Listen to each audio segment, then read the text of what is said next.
હવે આગળ આવે છે છઠ્ઠું નામ, સ્મૃતિ માત્ર આરતી નાશક.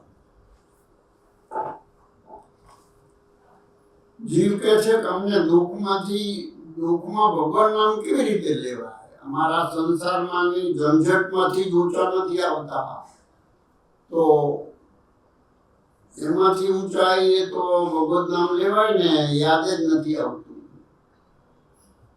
ત્યારે મહાપ્રભુજી એનો રસ્તો બતાવે છે કે અમે ગુસાઈજી એમાં ગ્રંથની અંદર આપણને મહાપ્રભુજીને લગતો રસ્તો બતાવે છે કે મહાપ્રભુજીનું નામ આવું છે કે સ્મૃતિ એને યાદ કરો, આ તમારું દુઃખ નાશ પામી જશે. લૌકિક અલૌકિક બધું દુઃખ તમે, હું તમને રસ્તો બતાવું છું. એટલે સ્મૃતિ માત્ર, સ્મૃતિ કોની થાય? પોતાના આપણને જેના પર પ્રેમ હોય એની યાદ તરીકે ફલાણાબેન ફોન કરીએ ચાલો. હવે એ અચાનક પોતાને યાદ આવી જાય, પોતાનું જે હોય એને યાદ આવી જાય, એટલે એને સ્મૃતિ કહેવાય. પરાણે યાદ કરવા પડે, ભાઈ આ ભાઈને અમે જોયા છે ને યાદ કરીને એને ફોન કરીએ, એને સ્મૃતિ ના કહેવાય. એટલે સ્મરણ કરો ભગવાનનું, મહાપ્રભુજીનું સ્મરણ કરો. હવે એનું સ્મરણમાં એના ગ્રંથો છે, અને એમાં જે આપણને રસ્તા બતાવ્યા છે કે ભગવાનનું નામ લો, નામ છે ગુણગાનથી ભગવાન પસંદ થાય છે. એટલે એવા ભગવાનના ગુણગાન માટે એ પ્રબોધ કરે છે. એટલે હવે જીવ ભગવાનને યાદ કરે તો પણ એનો દુઃખનો નાશ થાય, અને જો ભગવાન જીવને યાદ કરે તો પણ એનો દુઃખનો નાશ થાય. એવા ભગવદીઓ હોય છે કે આ ફલાણા પીઠનું આયા એટલે એને યાદ કરે, તો સ્મરણ માત્રથી એનો દુઃખ કે ભાઈ આટલા આયા છે તો એનો રસ્તો ખુલ્લો થઈ જાય, એટલે એનું દુઃખ નાશ પામે. કારણ કે જીવ છે ને, એના માટે જ કહ્યું છે કે અવ્યવ્રતો ભજે જ કૃષ્ણ. તમે અવ્યવ્રતમાં તમે નાખી જિંદગી પૂરી કરી નાખશો. નોકરી કરીને પૂરું કર્યું ત્યાં સુધીમાં તમે પછી ગરડા થઈ જશો, પછી લાકડી લઈને કે ભગવાન નામ લઈ ના શકાય, તમે બેસી જ નહીં શકો. તમારા ઘટપણની અંદર તમે ભગવત નામે નહીં લઈ શકો. તમને દુઃખમાંથી આ દુઃખે છે કરીને તમે એમાં જ અટવાયેલા રહેશો. માટે એ એમનું સ્મરણ કરવાનું, ગુણગાન કરવાનું, ભગવત નામ લેવાનું આપણને કહે છે. એટલે આવા છે મહાપ્રભુ કે જેનું સ્મરણ કરો તો પણ તમારા દુઃખ લૌકિક અલૌકિક જે હોય નાશ પામે છે. અને પ્રેમ છે ને અરસપરસ છે, એ તમને યાદ કરે તો પણ તમારું દુઃખ ના. Love is reciprocal. ભગવાન આપણને પ્રેમ કરે, આપણે ભગવાનને પ્રેમ કરીએ. વન સાઇડેડ ક્યાંય થતો હતો, એ પ્રેમ જળવાતો જ નથી. પ્રેમ શું વસ્તુ છે? અહેતુક. જોયો એટલે એને મન લાગી ગયું, એમાં કોઈ કારણ નથી હોતું. પ્રેમ થવાનું કોઈ કારણ નથી હોતું, બસ મન થયું. એટલે એવું મન આપણને ભગવાનમાં થવું જોઈએ. અને એવું મન ના થાય તો તમારી વૃત્તિ સંસારમાં ભટકવાની છે ને તમારે જન્મ બીજો જન્મ લેવો જ પડે. માટે આપણને બધા રસ્તામાં ભગવાન બતાવે છે, અને ગુસાઈજી આ મહાપ્રભુજીના નામરૂપથી એ બતાવે છે કે મહાપ્રભુજીનું સ્વરૂપ આવું છે કે એની સ્મૃતિ કરો તો પણ તમારા દુઃખનો નાશ થઈ જાય. એટલે આ રીતે આપણે આ નામ, એટલે અહીં જે દુઃખ નાશ પામતો નથી પણ નિવૃત્ત થાય છે એમ કે છે. હવે દુઃખ નાશ પામે તો બીજી વખત આવે છે, પણ દુઃખ તો નિવૃત્ત થાય છે. તમે નામ કરો એટલો વખત તમારું દુઃખ નિવૃત્ત થશે. આપણે કોઈ કામમાં હોઈએ તો આપણને દુઃખ ના લાગે કે આ ભાઈ અને નવરા પડો તેમ થાય કે આ દુખે છે ને આ દુખે છે. એટલે એ જેમ પાણીની અંદર શેવાળ હોય ને, તો શેવાળ હટાવી લો, નિવૃત્ત કરો તો તમને ચોખ્ખું જળ મળે. હવે એ શેવાળ નષ્ટ ન થતો, પાછું આવી જવાનું. એવી રીતે સ્મૃતિ કરો, એમનું સ્મરણ કરો તો તમારો દુઃખ નિવૃત્ત થાય છે. એટલે ફરી દુઃખ ના થાય એવું નથી. એટલે એમાં ને એમાં પ્રવૃત્તિમાન રહેવા માટે ભગવાન પોતે કહે છે કે બને તો અવ્યાવૃતો ભજેત કૃષ્ણ. તમે વ્યવૃત્તિમાં તો જિંદગી પૂરી કરી નાખશો તો એ તમારું દુઃખ નિવૃત્ત નહીં થાય. તમે એ આ નહીં તો આ દુઃખી થવાના જ છો. કારણ કે તો મોજા ચાલ્યા જ કરવાના છે. એક માણસ જેમ સ્નાન કરવા ગયો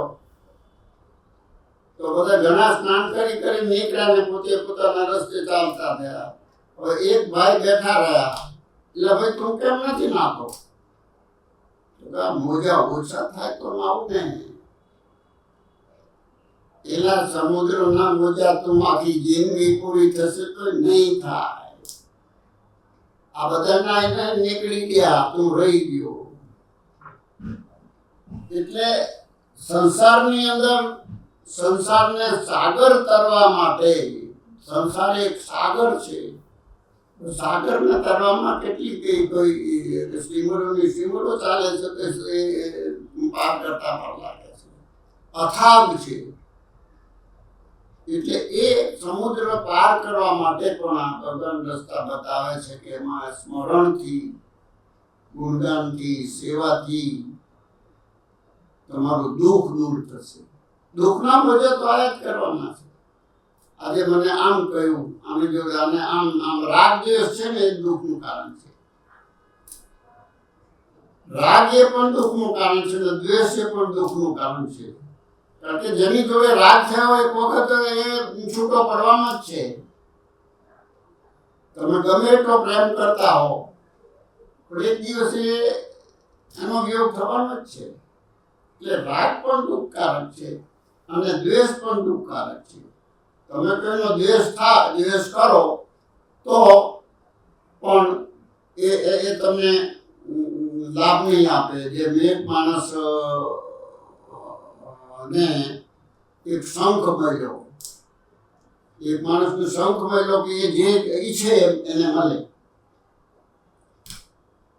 હવે એના પાડોશીને ખબર પડી, એને દ્વેષ થયો કે હારો જાવ લે બધું એને મળી જતું જશે તો મારું શું? એટલે એને પણ શંખને એવી રીતે માંગવા માટે ગયો અને એને મળ્યો.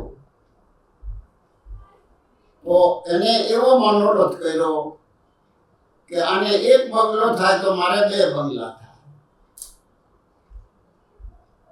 હું ચડિયાતો થવું એવો એને દેશ થતો ગયો. પછી કે એના ઘરે એક કૂવો હોય તો મારા ઘરે 2 કૂવા થાય.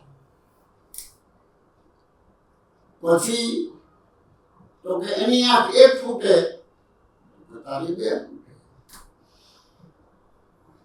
એટલે દેશમાં ખુદનો પગ ઉપર કુવારો માર્યો. એટલે રાગ અને દ્વેષ એ દુઃખકારક છે માણસને. એટલે રાગ દ્વેષ છોડો. પ્રભુ પોતે રાગ દ્વેષ નથી રાખતા કે આસુરી છે માટે એને મારે આમ નિગ્લેક્ટ કરવા, દેવી છે એને મારે આમ રાખવા. એવો ભગવાન છે ને એ તો સમ છે બધા માટે. કે વરસાદ આવે તો ઉકેલામાં વરસે અને બાગમાં વરસે. સમ છે. એને કોઈ રાગ દ્વેષ નથી કે આ બગીચામાં જ મારે વરસવું. રાગ દ્વેષ જીવમાં છે એટલે દુઃખી થાય છે.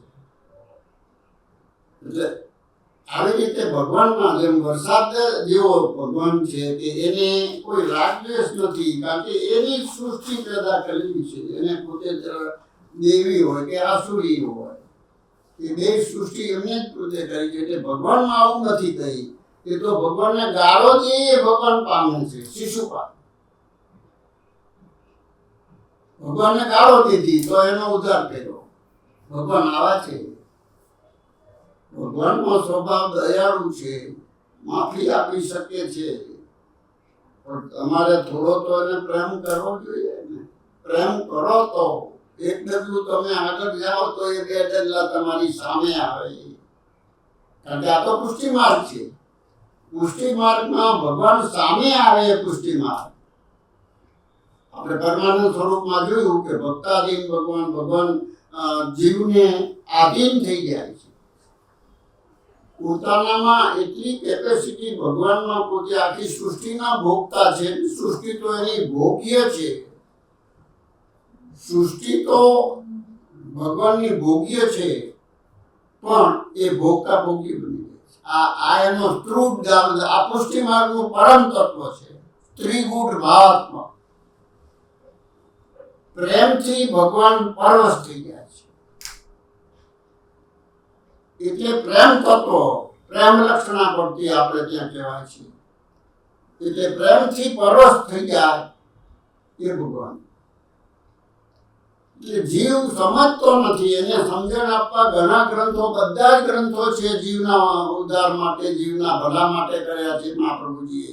એટલાય રસ્તા બતાવ્યા છે, પણ એ બધા રસ્તો તો એક નિશાની છે કે તમે આમ જ પણ ચાલવું તો તમારે જ પડશે. એને બતાવ્યું કે આમ કરો તો આમ કરો તો આમ છે તો આમ છે તમારું. એ બધું જ આપણને રસ્તા બતાવ્યા, પણ ચાલવાનું તો આપે જ છે. આપણને કહે કે ભાઈ આપણે ટિકિટ મળી, પણ આપણે ગાડીમાં બેસીએ જ નહીં. તો ટિકિટ મળી, મુંબઈની મળી, એટલે તમે પહોંચી ગયા મુંબઈ. ગાડીમાં તો તમારે જ બેસવું પડે, તો તમને ગાડી લઈ જાય. અને આપણે પુષ્ટિ માર્ગમાં તો એવું છે કે તમે ભગવાનની નાવમાં બેસી જાવ. તમે ઊંઘતા હોય તો પહોંચી જાઓ ઠેકાણે. ઊંઘતા હોય તો તમને પાર કરી દે. એટલે આપણો એવો સહેલો ને સરળ ભક્તિ માર્ગ આપણો છે. અને પ્રેમ લક્ષણા આપણામાં ભગવાન તરફનો અનિષ્ટ પ્રેમ હોવો જોઈએ. જેમ સ્વરૂપ આનંદનો અખંડ અનુભવ, એને પુષ્ટિ રસ કહેવાય. ભગવાન એટલે એનું સ્વરૂપ આનંદ, સ્વરૂપનો આનંદ લેવાનો છે. દુનિયાનો આનંદ નહીં. દુનિયાને તો છોડવી જ પડે તમારે. એ તમને ભવાટવીમાં ભટકાવશે. એટલે દોડીને એ તરફ ના જતા. તમારો રસ્તો ભગવાન તરફ હોવો જોઈએ કે જેથી તમારું જો પોતાનો જીવનો પોતાનો આત્મા છે ને, એ આત્મા જ પોતાનો શત્રુ છે ને આત્મા જ પોતાનો એ ઉદાહરક છે. પોતે જ પોતાનો શત્રુ થઈ જાય. આત્મા જો જેમ લાકડામાં અગ્નિ છે ને, એવી રીતે આપણા આત્મામાં પરમાત્મા છે. એટલે એને પ્રગટ કરવા માટે ભગવાને બધા જ આપણને રસ્તા બતાવ્યા. એ અવારનવાર આપણે સાંભળીએ છીએ. એ રસ્તા જ છે, પણ પ્રયત્ન તો આપણે જ કરવો પડે. જેમ ટિકિટ લઈને ગાડીમાં બેસવાનું અને એ વલ્લભની નાવમાં બેસી જાઓ તો ઊંઘતા બી તમે પહોંચી જાઓ. આવી રીતે આ બધા રસ્તા કે એવા વિષય ઉપર છે. ચાલીમાં જેવા જ્યાં લોકો ચાલી શકે. તમે તો હું ચાલી શકું, એક કૃષ્ણ નામ લે તો હું શું કમ છું? પણ એ ના ચાલી શકે. ઓકે, એનામાં મારું શું કે જેમ એમની જ્ઞાતિમાં એક ડોશીમાં હતા, વલ્લભની જાતિમાં, કે આને બધા પૂજે છે અને બધા ભેટ ચડી જાય. મારી કોઈ ગણતરી જ નહીં. હું એના જ વંશમાં છું, એનાથી મોટી છું, તો મારું કોઈ ગણતરી જ નથી. પછી એના સેવકો જલ ભરવા જતા એને તે હેરાન કરતા એમાંથી. એટલે પેલા પ્રશ્નમાં હોય તો એના ઉપર ફેંકે, ગંદુ પોતું કરીને ઘરના કચરાનું પોતું ફેંકે. એટલે પેલા બેચારિયા જે જલગરિયા હોય એને મહાપ્રભુજીને કહ્યું કે આવું થાય છે. અમે કેટલી વાર નાઈને કેટલી વાર જલ ભરીને પ્રશ્નમાં આવી, તો એમ કોઈ રસ્તો બતાવો. તો એમ કર, ખાલી જે ફેંકે ને લીધો.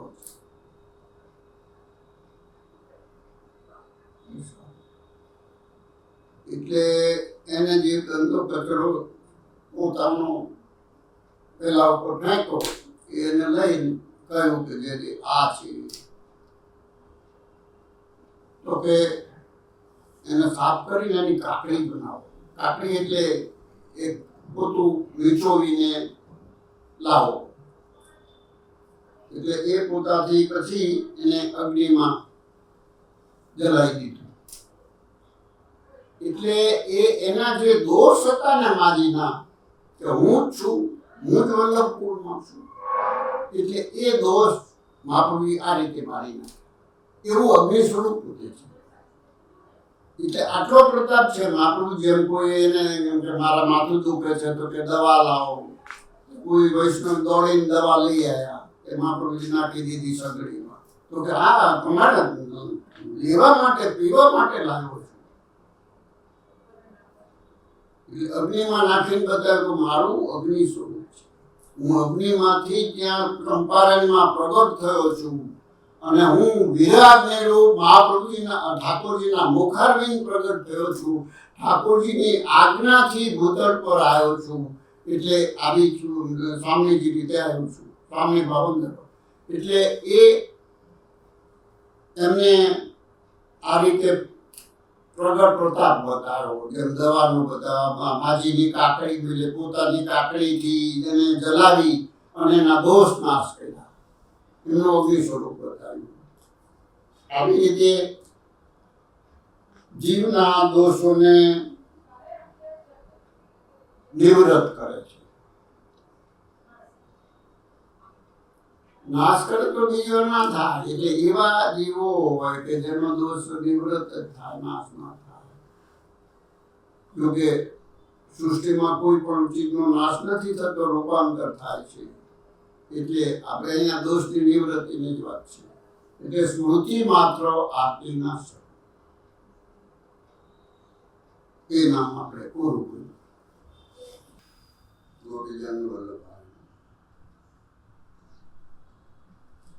આપણે 6 નામ કર્યા. એમાં ગઈ વખતે સ્મૃતિ માત્ર આરતી ના સંત.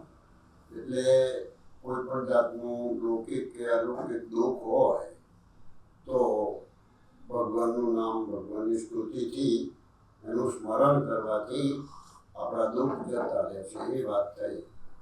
હવે 7મું નામ છે ભાગવત ગૂઢાર્થ પ્રકાશન પરાયણ. ભાગવતનો ગૂઢ અર્થ, કારણ કે મહાપ્રભુજી ભૂતળ પર પ્રગટ થયા એના 2 કારણો હતા. એક તો દેવી જીવનો ઉદ્ધાર કરવો, અને બીજું ભાગવતનો ગૂઢ અર્થ સમજાવવો. કારણ કે અત્યાર સુધીના પંડિતો જે કંઈ ભાગવત કહી ગયા તેને પૂરતું ભગવાનનું પૂરતું જ્ઞાન હતું નહીં. એટલા માટે જો સાચું જ્ઞાન ના આપીએ તો પુષ્ટિ જીવના માટે એ યોગ્ય ન થાય. એટલે પુષ્ટિ જીવના માટે એ ગૂઢ અર્થ ભાગવતના. અને પુષ્ટિ જીવને તો ઘણાને ખબર જ છે, પણ અન્યોને પણ સમજ પડે એટલા માટે ગૂઢ અર્થ પ્રગટ કરવા પોતે પ્રગટ થયા. હવે મુખ્ય ભાગવતનો ગૂઢ અર્થ તો ગોપી ભાવ છે.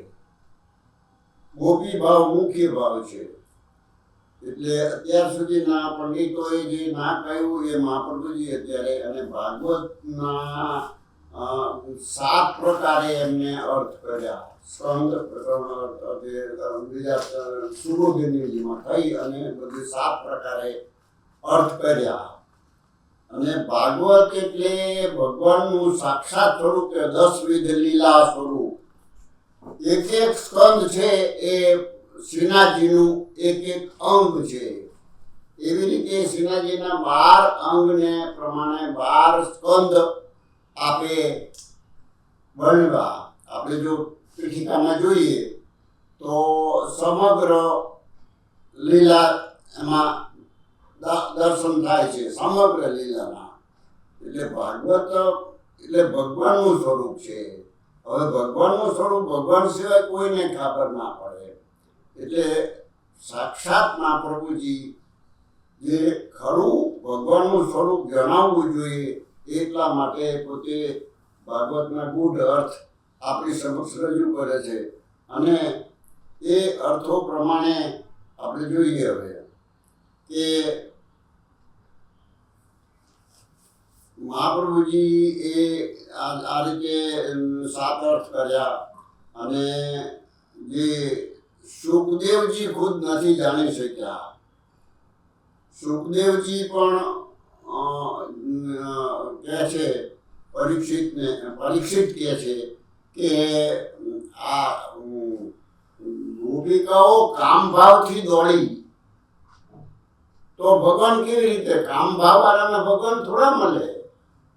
એટલે એને પણ ડાઉટ થયો. એ ત્યારે એમાં મહાપ્રભુજી એના હજી જવાબ આપે જ છે. અને બીજું કે જે જ્ઞાની ઉદ્ધવજી પણ જ્યારે વ્રજમાં ગયા ત્યારે ગોપીઓને કહે છે કે વનચરી, વ્યભિચારી, ઉલટા, આવા શબ્દો ગોપીઓ માટે વાપરે છે. જ્યારે ગોપી ભાવની એને પૂરેપૂરી ખાતરી થઈ, ગોપીઓ કહે છે કે ભાઈ અમારા જે પાલવ છે તો અમારે તો 12 માસ વર્ષા છે, અમારા પાલવ તો ભીંજાયેલા જ રહે છે. ત્યારે એને જ્ઞાનભાવથી ઉદ્ધવજી કહે છે કે ભગવાન તો બધે છે, જે દૂર હોય એનો વિરહ થાય, તમે ખોટા વિરહ કરીને બેઠા છો. ત્યારે એ ગોપીજનો માનવા તૈયાર નથી કે અમારે તો જે અમારી સમક્ષ જે નાતો પૂછતો અમારો પ્રશ્ન, અને એના માટે તો અમે રડીએ છીએ, અમે એના માટે આંસુ પાડીએ છીએ, અને અમારા માટે તો સદાય બરસાત જ છે. અને આવું બધું જ્યારે એને અનુભવ્યું કે આ તો ગોપિકાનો પ્રેમ આટલો બધો છે કે જે આખું અનન્યતા આટલી બધી, ત્યારે પોતે અને એની ચરણ રજ માટે આતુર બની જાય છે. એવા ગોપીજનો. એટલે આપણે કહે છે ને કે ભાગવતનો ગૂઢ અર્થ ગોપી ભાવ. ગોપી ભાવ મુખ્ય છે. એટલે ભાગવતમાં મહાપ્રભુજી ભાગવતને તો પોતાની પાસે જ રાખતા, અને ભાગવતને ભગવાનનું સ્વરૂપ સમજી અને 10 વિધ લીલા યુક્ત શ્રીનાથજી અને ક્ષણ પણ નહોતા વિસરતા. અને એની અંદર બીજા બી પ્રસંગો ગૂઢ અર્થ આવે છે કે જ્યારે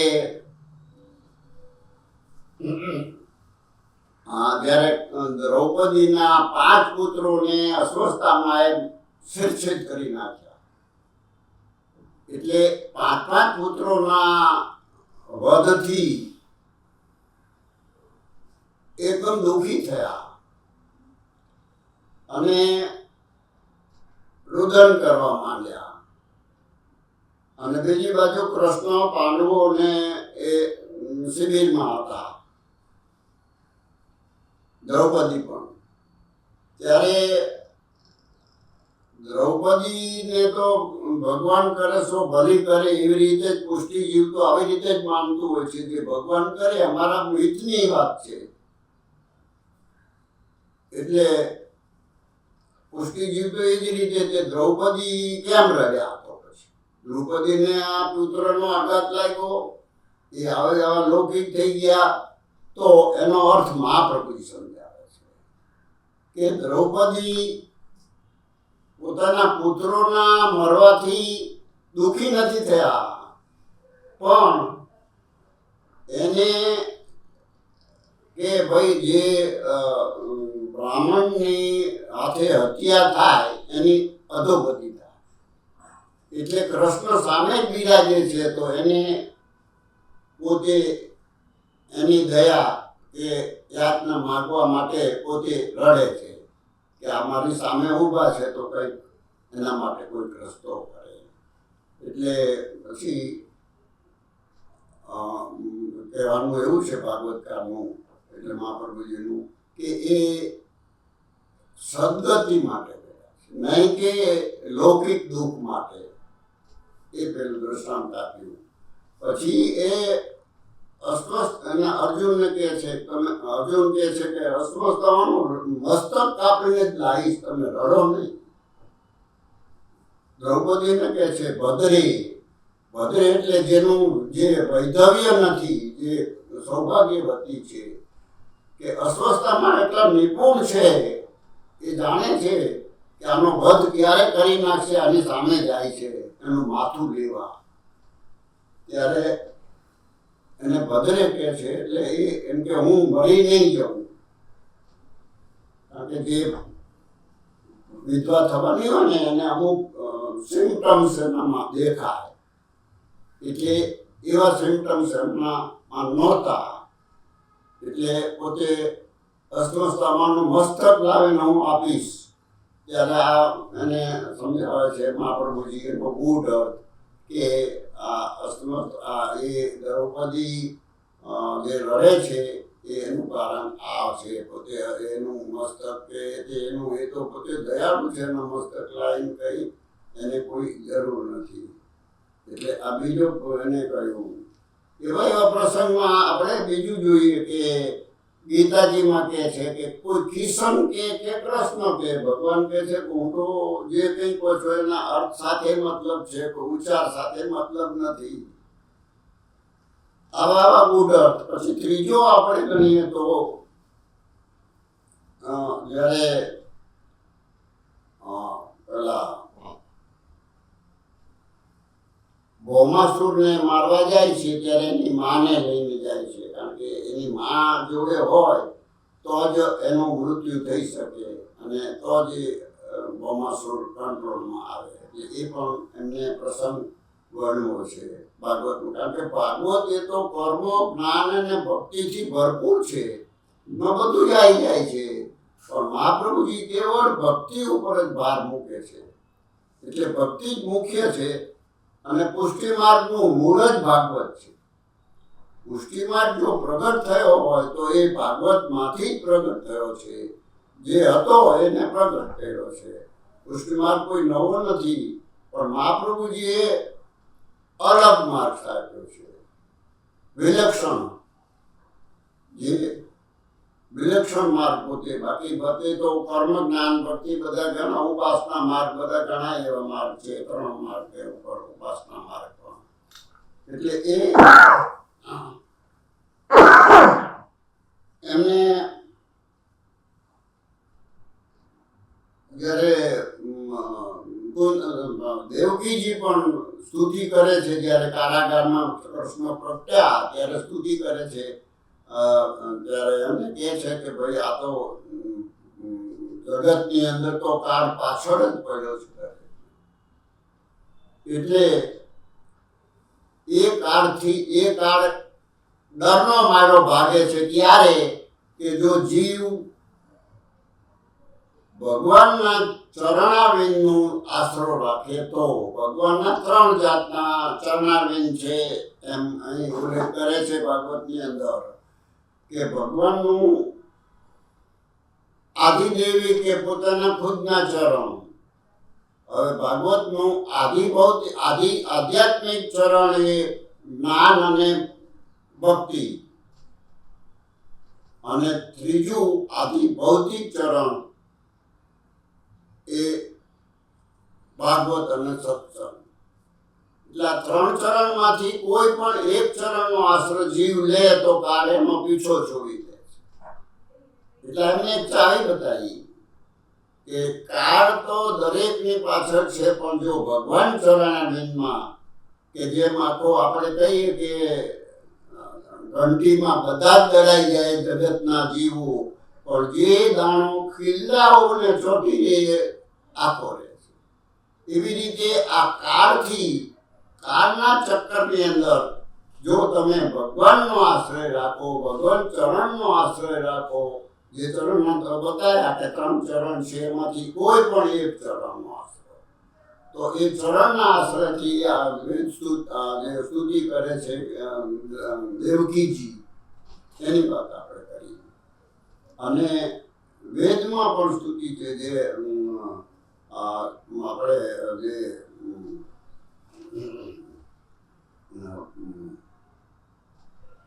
પેલો અજારાથવાળો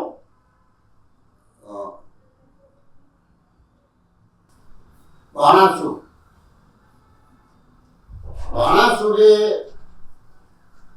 શંકર ભગવાનની સ્તુતિ કરી અને વરદાન માંગ્યું, એટલે એને શક્તિ પ્રદાન કરી અને એને 1000 હાથ આપ્યા. એટલે હવે એ 1000 હાથની શક્તિ જોઈને જોમ આવી ગયું. એટલે આવી જાઓ શંકરને કે આપણે તમને જોડે લડીએ. એટલે શંકર ભગવાન કે ભાઈ, ગુરુ શિષ્યની સામે લડવું એ યોગ્ય નથી, પણ આ તને આ શક્તિની વધારે ચડ આવશે ત્યારે તારી ધજાનો ભંગ થશે.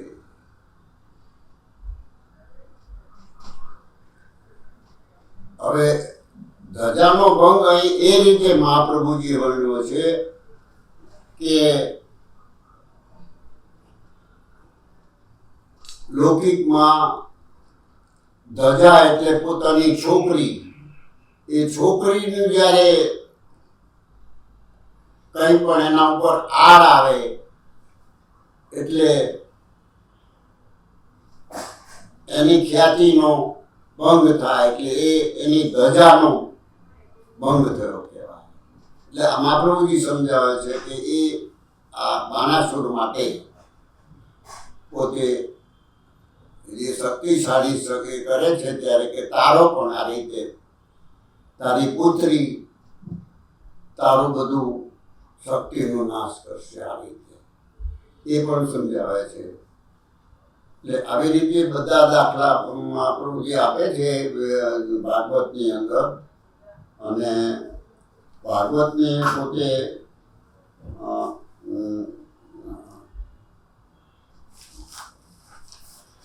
પોતે મુખ્ય ગણે છે, કારણ કે ભાગવત જ આખું મૂળ છે પુષ્ટિ માર્ગનું. પુષ્ટિજી સમજે છે, પણ અન્યને સમજાવવા માટે પોતે આ રીતે ગૂઢ અર્થ, જે ગુપ્ત અર્થ છે, ગૂઢ અર્થ એટલે ગુપ્ત અર્થ, જે ગુપ્ત અર્થ જે બીજા પંડિતોને ના ખબર, ભગવાનનું સ્વરૂપ ભગવાન ખુદ જાણે.